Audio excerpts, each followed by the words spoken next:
I have some bond beam repairs to make. Can you tell me the best concrete / material to use to build it back up to a suitable surface or tile and coping to rest on? So I think depending on how big the repair needs to be, and I don't mean length, I mean thickness, depth.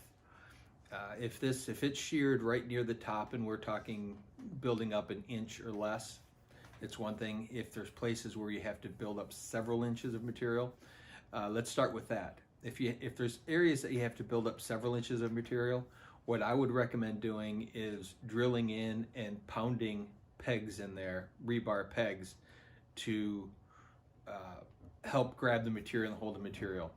So put a whole bunch of pegs in there, and then so that's on the thick. On the thin, the process is now the same, just without the pegs.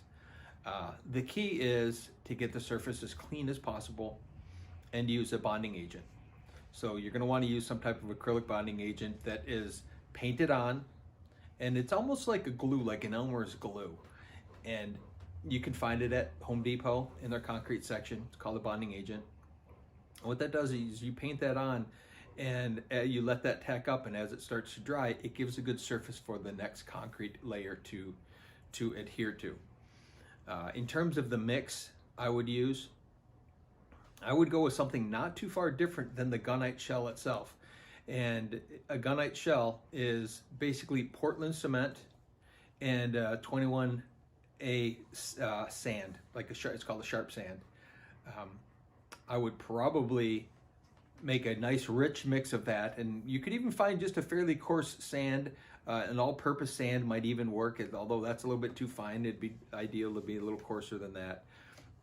But I would do like a 50-50 mix of that, sand and cement, because then it's going to be a really rich mix.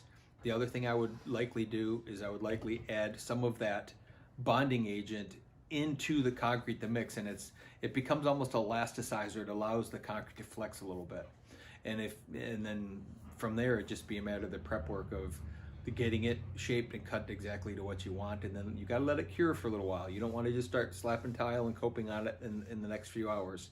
I would give it a couple days. You don't have to give it 30 days to cure, because you're still going to have more concrete over it. The plaster, I mean the thin set or whatever you're using, sand and cement mix you're using to put the tile back on, is also going to have to cure over time, as is the mud that holds the coping on. So it can cure long-term altogether, but I would give it a day or two between building up the beam and then actually doing the work over it.